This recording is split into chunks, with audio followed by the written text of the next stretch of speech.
Nasrin, and I am diagnosed with mental disorders. Since I was middle school, I received a lot of hate speeches due to my condition.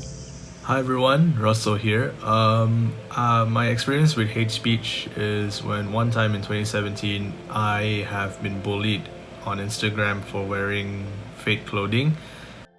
Hi, my name is Tulashina and I'm a victim of hate speech. Hateful speech loosely refers to an offensive speech that encourages violence or expresses hate towards a person or a group of people based on their disability, gender, race, religion, and more. Usually when someone commits hate speech, it usually comes from a place of insecurity. They're probably insecure about something that you have or something that they want to fit into. Hate speech can stir up violence and threaten peace. Hate speech can even cause psychological, emotional, and physical harm to those affected.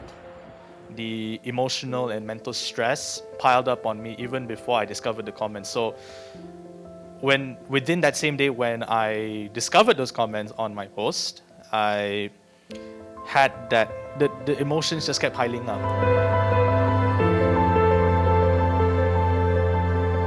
Hate speech can create an intolerant, discriminatory environment. Online hate can transform into offline violence, and in some cases, this violence can come in the form of violent extremism.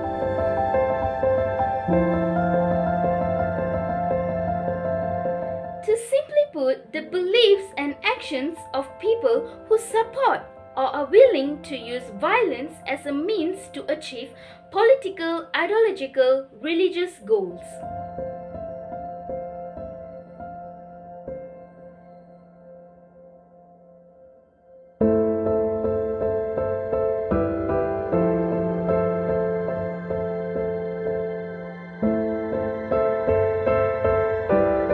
I've been living in Belgium for 5 years, 2006 until 2011. I came back to Malaysia when I was in standard 5, which is I was 11 years old. During that time, I've know basic in Bahasa Melayu, Malay, and also English because I learned only Dutch. So there's a thing that I'm still struggling until now. When I was in the first week of the class, the first thing that I entered in the class, there's so many Malay students until they said, "Weh, kau ni orang Melayu kan? Tak pandai bahasa Melayu ke? Dah lah, baliklah Belgium, tak payah duduk sini." Sikmu inilah ya mamak yang datang dari negara penjajah tu. Tak payahlah kawan dengan dia.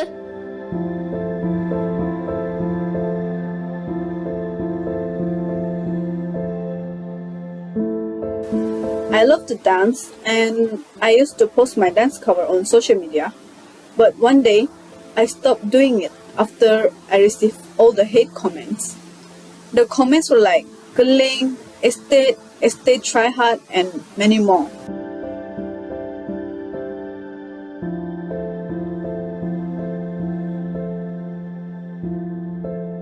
I tried to tell myself that it was just a comment and it won't harm me, but I was wrong.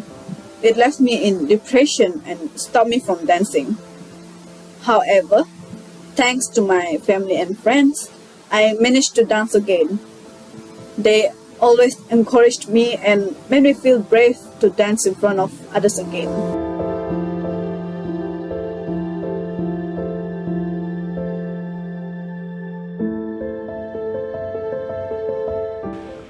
It made me feel like I just immediately had low self-esteem and I looked down on myself immediately. Like it just put me down really, really hard, especially when like I'm 16 years old at the time and I really care a lot about this kind of stuff.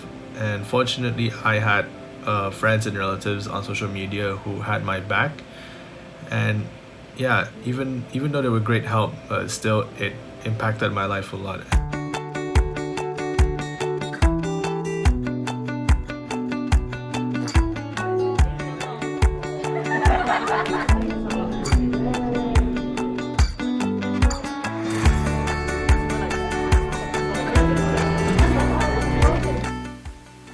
neutrality always sides the aggressor, never the victim.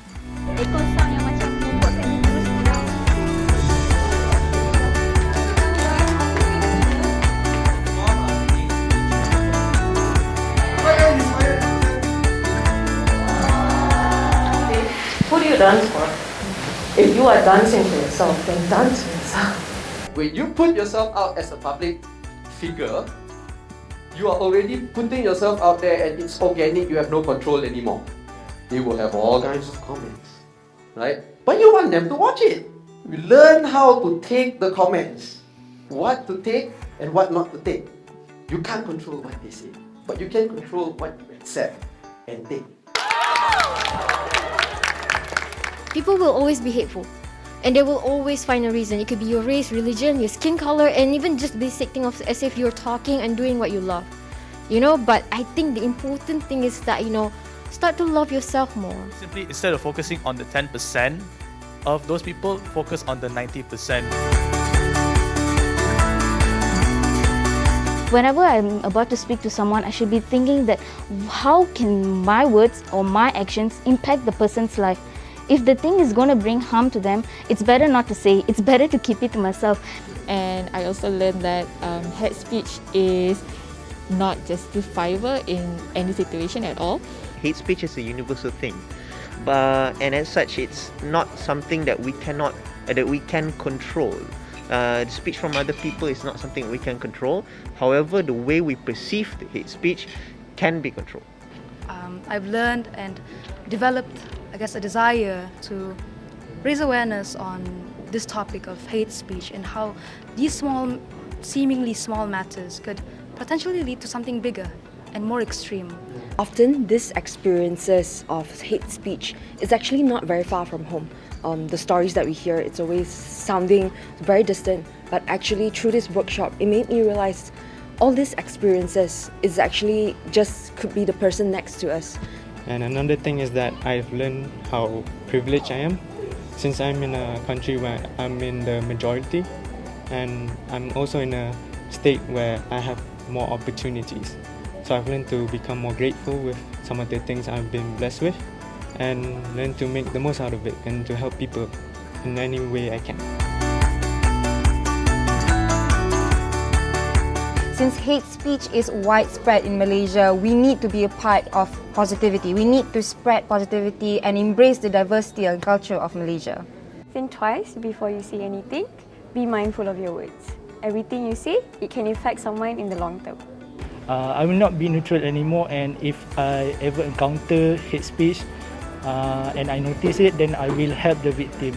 Perhaps I will try to get back into poetry and inspire people about specifically to spread the message of positive messages as well as upholding mental health. I will try to create a TikTok account to spread this awareness. Maybe it can help them to realize and inspire others to do the same thing.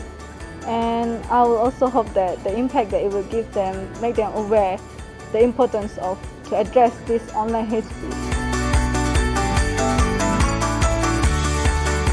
We've all faced, they're not that similar, but we've all faced issues and problems in life. Therefore, it made me feel like I'm not alone in certain hardships, and therefore I always should be kind, because you never know what someone is going through in life. I learned that I'm not the only one that's going through a hard time, and I'm not the only one that has been traumatized by such things, and it's eye-opening to see how people went through traumatizing things and overcome them, and it brings me some sort of unknown comfort that I needed and unknown support that I needed.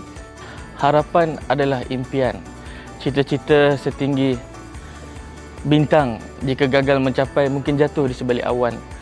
Kata-kata yang baik memberikan semangat, tetapi kata-kata yang benci, bersifat iri hati, menjatuhkan semangat hingga menggagalkan seseorang. Jadi hentikanlah kata-kata selain berbicara seperti intan permata.